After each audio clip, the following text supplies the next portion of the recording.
Hello everyone, my name is Ritika Vinod Bhadane and today I am going to teach you the lesson of science that is control and coordination. So before we begin, I want to tell you something like it's like a tip or a suggestion कि जब भी आप पढ़ो अगर आपको कोई भी concept अच्छे से याद रखनी हो तो one technique is to associate it with something. अभी एसोसिएशन का मीनिंग क्या होता है? सो फॉर एग्जांपल जब भी आप रिफ्लेक्स एक्शन के बारे में सुनते हो so the only thing that comes to your mind is आप किसी गर्म ऑब्जेक्ट को जब भी छूते हो तभी आपका हाथ इमीडिएटली पीछे आ जाता है। सो अगर हम लोग किसी को रिफ्लेक्स एक्शन के बारे में बताए भी तो भी डेफिनेशन उनके मुंह से पहले नहीं आएगा, but this example will come first. Why? Because they have associated reflex action with burning hand.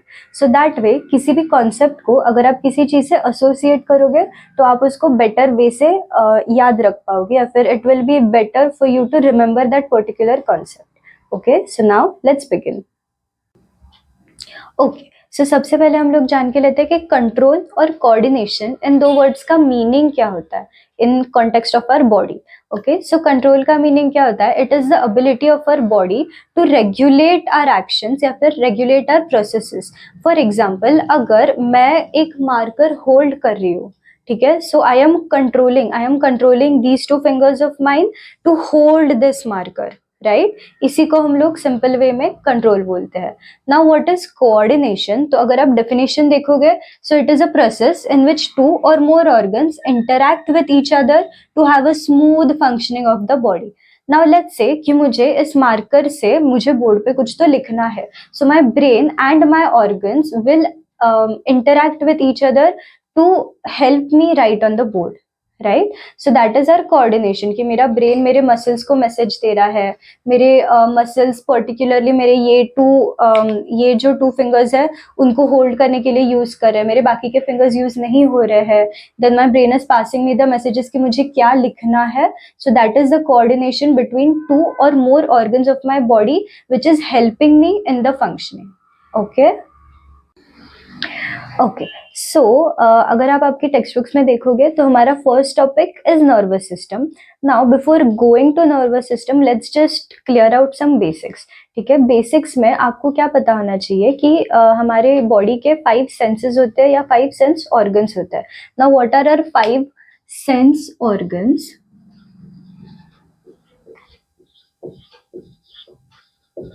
So those are our eyes, ears, nose, tongue and skin. Okay, and इन्हीं से रिलेटेड हमारे 5 सेंसेस कौन से होते हैं? So for eyes it's site, for years it's hearing, for knows it's smell, for tongue it's taste, and for skin it's feeling. Okay, these are our basics for our nervous system. अभी nervous system के लिए ये क्यों जरूरी होता है? Because जब भी हम लोग नर्वस सिस्टम की बात करते हैं तो उसमें नर्व सेल आता है। Now what is a nerve cell और अ न्यूरॉन? तो वो हमारे ये जो सेंसेस है या फिर जो हमारे सेंस ऑर्गन्स है उसके थ्रू हमारे ब्रेन तक मैसेज पहुंच जाते हैं। ठीक है, अभी वो कैसे पहुंच जाता है? तो वो स्टिमुलस की हेल्प से पहुंच जाता है। Now what is a stimulus? तो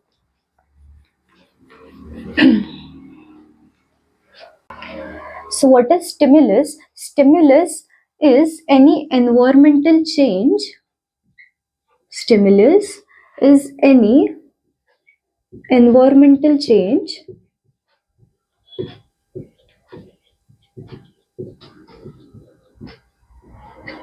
that causes our body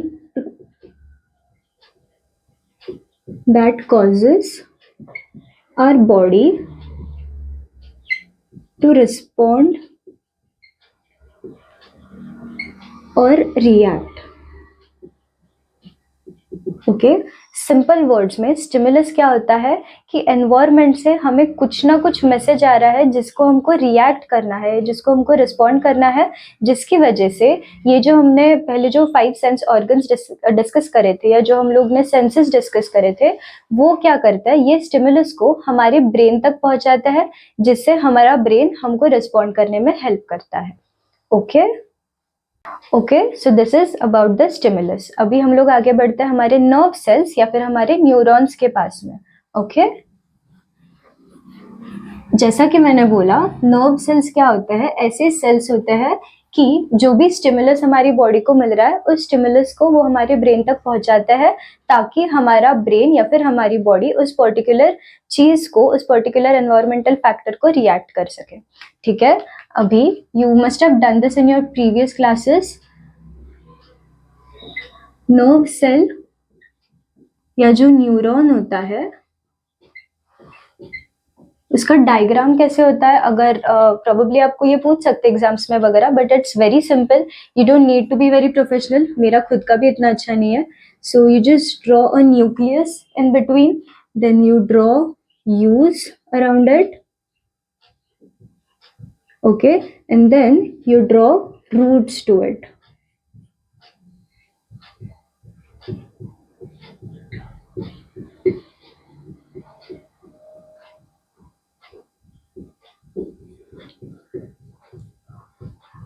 okay, and बस एक काम करना, किसी तो एक यू को आप एक्सटेंड कर देना, that becomes your axon.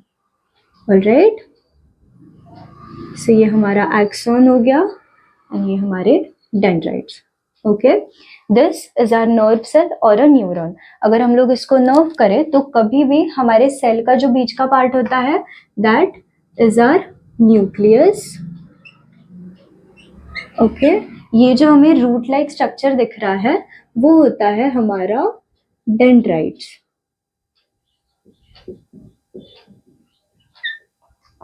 And ये जो हमारा लॉन्ग स्ट्रक्चर होता है, इसको हम लोग एक्सॉन बोलते हैं। ठीक है, नाउ एक और चीज I just tell you quickly कि हमारे बॉडी में ऑफ कोर्स एक नर्व सेल तो नहीं है, there are millions of nerve cells. ठीक है, तो कभी भी एक नर्व सेल को दूसरा नर्व सेल अटैच्ड होता है। अभी वो कैसे अटैच्ड होता है? कभी भी उसके डेंड्राइट्स को दूसरे नर्व सेल्स के डेंड्राइट्स अटैच्ड होंगे, बट रिमेंबर कि वो कंप्लीटली जॉइंट नहीं होता है। मतलब अगर ये इसका डेंड्राइट है, तो दूसरे नर्व का जो डेंड्राइट होगा, वो यहाँ पे कंप्लीटली जॉइन नहीं होगा, इसके बीच में थोड़ा सा गैप होगा। ठीक है, इसी गैप को हम लोग सिनैप्स बोलते हैं। Okay, so what is a synapse? Synapse is a gap between two neurons or between two nerve cells. Let's write it down. Synapse is a gap between two neurons or nerve cell, whatever you prefer to call it. ठीक है, ठीक है। Now let's see कि ये जो nerve cell है, ये actual में वर्क कैसे करता है। But before that let me give you an example. ठीक है, लेट्स से कि आप आपकी स्कूल के क्लास में बैठे हुए दो बहुत अच्छे दोस्त हैं, आप और आपका दोस्त, और टीचर ने क्या कर दिया ना, टीचर को पता चल गया कि अरे ये दोनों ना साथ में बैठ गए तो बहुत मस्ती करता है। सो मैम ने क्या कर दिया, ये आपका क्लास रहेगा, फर्स्ट बेंच पे यहाँ पे आपको बिठा दिया और यहाँ के लास्ट बेंच पे आपके दोस्त को बिठा दिया। नाउ एक बहुत अर्जेंट मैसेज है जो यहाँ पे जो दोस्त बैठा है ए वाला, उसको ये बी वाले की तरफ पास ऑन करना है कि भाई कुछ तो हो गया, कुछ भी उसको गॉसिप पास करनी है। तो फिर वो कैसे करेगा? एक्चुअली लोग ब्रेक तक वेट करते हैं, बट लेट्स से कि आपके ब्रेक के लिए बहुत टाइम है। तो फिर ए वाले बंदे ने क्या करा, एक चिट ले ली और उस चिट में उसका जो भी पर्सनल मैसेज था XYZ, वो उसने चिट में लिख दिया, चिट को फोल्ड कर दिया, और चिट को फोल्ड करके धीरे धीरे जितने भी सारे बेंचेस हैं उनके दोस्तों के थ्रू उसने बी तक पास करवा दिया। ठीक है, ए ने इधर दिया, इसने इधर दिया, इसने इधर दिया, इसने इधर दिया, और ऐसे करते करते बी तक ए का मैसेज पहुंच गया। अभी जिन भी लोगों ने ये मैसेज पास करा है, उन्होंने ये चिट को खोल के नहीं देखा, उन्होंने चिट को क्लोज ही रखा, एंड दैट वे जो उनका सीक्रेट मैसेज था, वो मैसेज सीक्रेट भी रह गया। राइट, सो इसी एग्जाम्पल से हम लोग समझेंगे कि नर्व सेल कैसे काम करता है। नाउ अभी ये जो न्यूरॉन है, इसके पास एक मैसेज पहुंच गया है किसी तो भी सेंस ऑर्गन की हेल्प से। उसको ये पर्टिकुलर मैसेज जो है, ये हमारा ए है, इसको ये मैसेज क्या करना है, हमारे ब्रेन तक यानी कि बी तक पहुंचाना है, तो फिर वो क्या करेगा, इस मैसेज को केमिकल रिएक्शंस थ्रू आगे आगे वाले जो डेंड्राइट्स होते हैं उन तक पास ऑन करते जाएगा, ठीक है। बट कभी भी ये जो मैसेज होता है वो डिस्क्लोज नहीं होता है, because that is a secret message. तो फिर यहाँ पे जब भी वो मैसेज जा रहा होता है, जिसके थ्रू जा रहा होता है, उसको हम लोग न्यूरो बोलते हैं। ओके, उसको हम लोग क्या बोलते हैं, न्यूरो बोलते हैं। हाँ, so as I was saying कि न्यूरो क्या करता है, न्यूरो इज दैट पेपर आपका जिसके थ्रू वो मैसेज ब्रेन तक पहुंच रहा है, ठीक है। सो यहाँ पे हमारा डेंड्राइट्स क्या करते हैं, राइट, अभी यहाँ पे दूसरे इसके डेंड्राइट्स होंगे जैसा मैंने आपको बोला था। सो डेंड्राइट्स क्या होते हैं, dendrites are the antennas that receive the message.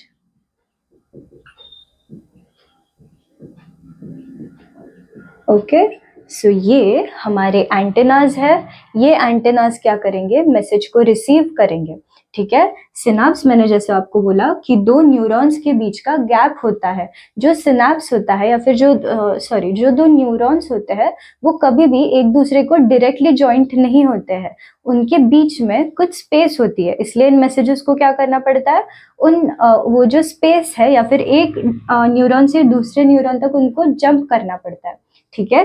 That's why इनके बीच की जो स्पेस होती है उसको हम लोग सिनेप्स बोलते हैं। एंड न्यूरो क्या होता है कि जिससे वो पर्टिकुलर मैसेज हमारे ब्रेन तक पहुंचता है, ठीक है। So this is how a nerve cell works. Okay, if you want you can write this down or you can click a screenshot of it. Okay, so now let's move ahead to reflex action. अभी reflex action क्या होता है, किसी भी चीज के लिए हमारा इमीडिएट रिएक्शन। ओके, मतलब जैसे अगेन हमारे दिमाग में क्या होता है कि हमारा हाथ जल रहा है तो इमीडिएटली हमारा हाथ पीछे आ जाता है, that is an that is sorry grammar that is a reflex action, ठीक है। अगर हम लोग थोड़ा सा 2-3 वर्ड्स में इसका डेफिनेशन लिखने जाए, सो what is a reflex action, it is an automatic, या हम लोग कह सकते हैं थोड़ा सा हायर इंग्लिश में इनवॉलेंटरी। इनवॉलेंटरी का मतलब होता है जिसको हम लोग खुद से नहीं कर रहे या खुद के विल से नहीं कर रहे हैं। So it is an automatic involuntary and quick response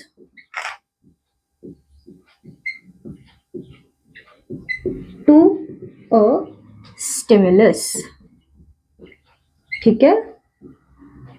so किसी भी स्टिमुलस को जब भी हमारा क्विक या फिर इमीडिएट रिएक्शन या रिस्पॉन्स होता है उसको हम लोग रिफ्लेक्स एक्शन बोलते हैं, ठीक है।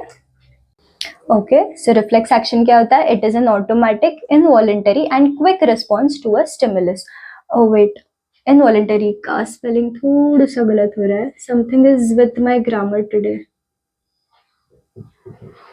Okay, so it is an automatic, involuntary or a quick response to a stimulus. Now, to understand reflex action कैसे work होता है, let's talk about the arrangement of brain and our spinal cord. ठीक है, अभी सबको ये चीज पता रहेगी कि हमारा जो ब्रेन होता है that controls all our body, या फिर जो भी हमारे बॉडी में हो रहा होगा वो हमारा ब्रेन कंट्रोल करता है, बट ब्रेन के साथ स्पाइनल कॉर्ड भी हमारे सेंट्रल नर्वस सिस्टम का पार्ट होता है। नाउ रिमेंबर दिस वेरी अच्छे से, बिकॉज आपको ये एग्जाम्स में पूछते हैं कि रिफ्लेक्स एक्शंस में ब्रेन का क्या काम होता है। सो प्लीज नो, अगर आपके कोई फेक बिलीव्स वगैरह होंगे, let's just I just want to break your myth कि रिफ्लेक्स एक्शन में कभी भी हमारे ब्रेन का कोई रोल नहीं होता है।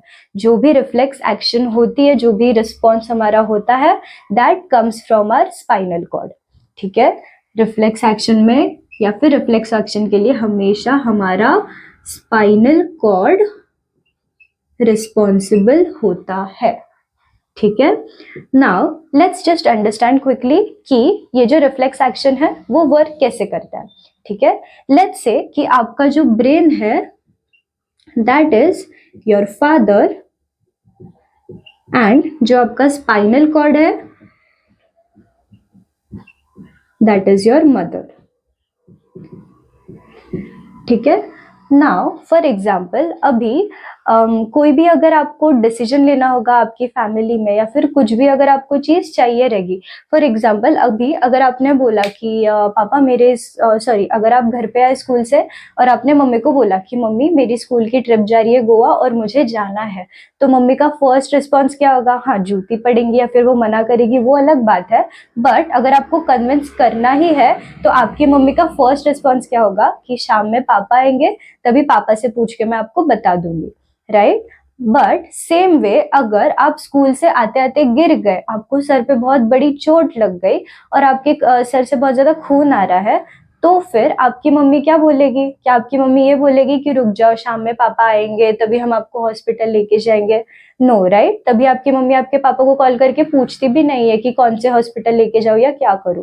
आपके मम्मी को पता होता है कि now she has to take you to the hospital immediately, इसलिए आपकी मम्मी क्या करती है? आपको हॉस्पिटल लेके जाती है, आपकी जो भी मलहम पट्टी होती है वो हो जाती है, एंड उसके बाद आपकी मम्मी या तो आपके पापा को कॉल करके बताती है कि ऐसा ऐसा हमारे बेटे को या बेटी को चोट लगी है वगैरह वगैरह, एंड देन आपके पापा को वो इन्फॉर्मेशन पहुंच जाती है। ठीक है। Same happens with reflex action. कभी भी कोई भी स्टिमुलस को जब भी इमीडिएट रिस्पॉन्स चाहिए होता है, तभी उसका जो रिस्पॉन्स होगा कि क्या रिस्पॉन्ड करना है, वो हमेशा हमारा स्पाइनल कॉर्ड बताता है, एंड वो रिएक्शन हो जाने के बाद हमारे ब्रेन को पता चलता है कि कोई तो भी एक्शन हुई है। ओके ओके, सो अभी रिफ्लेक्स एक्शन के बाद हमारा आज के लिए last topic is reflex arc. ठीक है। रिफ्लेक्स आर्क का मीनिंग क्या होता है कि ये जो रिफ्लेक्स एक्शन का प्रोसीजर है वो हमारे ब्रेन में, सॉरी ब्रेन नहीं, स्पाइनल कॉर्ड में, या फिर ये जो रिफ्लेक्स एक्शन है वो हमारी बॉडी में कैसे होता है। ठीक है। साइंटिफिक वे में, जो हमारा नॉर्मल वे था वो मैंने आपको एग्जाम्पल से समझा दिया। सबसे पहले आता है हमारा स्टिमुलस। स्टिमुलस जैसा कि मैंने आपको बोला, कोई भी एक एनवायरमेंटल मैसेज या फिर एनवायरमेंट से कुछ तो हमको मैसेज मिल रहा है। ठीक है, that is our stimulus. So let's just write your environment या फिर एनवायरमेंटल मैसेज। ओके, नाउ उसके बाद ये जो एनवायरमेंटल मैसेज होता है या ये जो स्टिमुलस होता है वो जाता है हमारे रिसेप्टर के पास। What is a receptor? Receptor is something that detects the message. Okay, what is receptor? Receptor is something that detects the message. ठीक है। जो भी मैसेज हमारे स्टिमुलस के थ्रू, हमारे सेंस ऑर्गन्स के थ्रू हमारी बॉडी में आया है, उसको डिटेक्ट करने का काम, उसको पहचानने का काम हमारा रिसेप्टर करता है। ठीक है। नेक्स्ट, ये जो मैसेज होता है वो जाता है हमारे सेंसरी न्यूरॉन के पास। अभी हमारा सेंसरी न्यूरॉन का क्या करता है? सेंसरी न्यूरॉन इस मैसेज को हमारे स्पाइनल कॉर्ड तक लेके जाता है। Okay, so carries the message to our spinal cord. Okay, again what does the sensory neuron do? जो भी हमें मैसेज मिला है या फिर जो भी मैसेज डिटेक्ट हुआ है, उस मैसेज को स्पाइनल कॉर्ड तक सेंसरी न्यूरॉन लेके जाता है। ओके, उसके बाद आता है हमारा रिले न्यूरॉन। अभी रिले न्यूरॉन जो होता है वो सेंसरी न्यूरॉन और मोटर न्यूरॉन को ज्वाइन करता है, और हम लोग ऐसा कह सकते हैं कि ये हमारे स्पाइनल कॉर्ड में होता है। ठीक है। रिले न्यूरॉन क्या करता है? Decides what action is to be taken. Okay, so जैसे हम लोग ने देखा, हमारा जो स्पाइनल कॉर्ड है वो हमारी बॉडी को बताता है कि कैसे हमको रिएक्ट करना है। ठीक है। सो अगर हम लोग स्पेसिफिकली पर्टिकुलरली अगर हम लोग बात करें, तो हमारा जो रिले न्यूरॉन होता है वो रिले न्यूरॉन ये डिसाइड करता है कि जो भी मैसेज आया है उसको हमारी बॉडी ने कैसे रिएक्ट करना चाहिए या कैसे रिस्पॉन्ड करना चाहिए। ठीक है। फिर वो मैसेज की कैसे रिस्पॉन्ड करना है, वो मैसेज जाता है हमारे मोटर न्यूरॉन के पास। मोटर न्यूरॉन्स क्या करते हैं? Motor neurons carry this message, okay, carry this message to the muscles. Okay, जिस भी मसल का वर्क होगा इस रिस्पॉन्स में, उस मसल तक वो मैसेज कैरी कौन करेगा, वो मैसेज हमारा मोटर न्यूरॉन कैरी करेगा। एंड उसके बाद आता है हमारा इफेक्टर। इफेक्टर इज बेसिकली जो भी रिएक्शन हम लोग ने दिया रहेगा या जो भी रिस्पॉन्स हम लोग ने दिया रहेगा, दैट इज आवर इफेक्टर। ठीक है, अगेन सबसे पहले क्या होता है, कोई तो एनवायरनमेंट से मैसेज आता है, वो मैसेज को डिटेक्ट करता है हमारा रिसेप्टर। रिसेप्टर ने जो भी मैसेज डिटेक्ट किया है उसको हमारे स्पाइनल कॉर्ड तक हमारा सेंसरी न्यूरॉन लेके जाता है। स्पाइनल कॉर्ड में जाके क्या उसके ऊपर रिस्पॉन्ड करना है वो डिसाइड हमारा रिले न्यूरॉन करता है। रिले न्यूरॉन क्या रिस्पॉन्ड करना है उसका मैसेज मोटर न्यूरॉन के पास लेके जाता है। मोटर न्यूरॉन वो जो भी मसल उस क्या बोलते हैं रिस्पॉन्स में इंक्लूडेड रहेगा, या फिर जिस भी मसल को वो रिएक्शन देना है उसको उसकी तरफ वो मैसेज को लेके जाएगा, एंड देन हमारा रिस्पॉन्स फॉर्म होता है। Okay, this is about our reflex action. अगर आप आपकी टेक्स्ट बुक्स में देखोगे तो वहां पे आपको एक डायग्राम दिया गया है जिसमें यही सारे पॉइंट्स लिखे गए हैं। अगर आपको एग्जाम में उसको एक्सप्लेन करना है तो you can explain it with the help of that diagram. Now I want you guys to tell me one example of reflex arc, but मुझे कोई भी burning hand वाला response नहीं चाहिए। Okay, think of the other 4 sense organs और उसके ऊपर क्या reflex arc हो सकता है या फिर वो कैसे act करेगा, just tell me down in the comments. Also one more thing, हमारी टीम ने रिफ्लेक्स एक्शन के ऊपर या रिफ्लेक्स आर्क के ऊपर एक एनिमेटेड वीडियो बनाया था जो आपको कुछ टाइम में शेयर किया जाएगा। To learn about the next topics जो हमारे ब्रेन के रिलेटेड है, which is a very interested topic, उसके लिए stay tuned and I will meet you in the next video. Bye bye.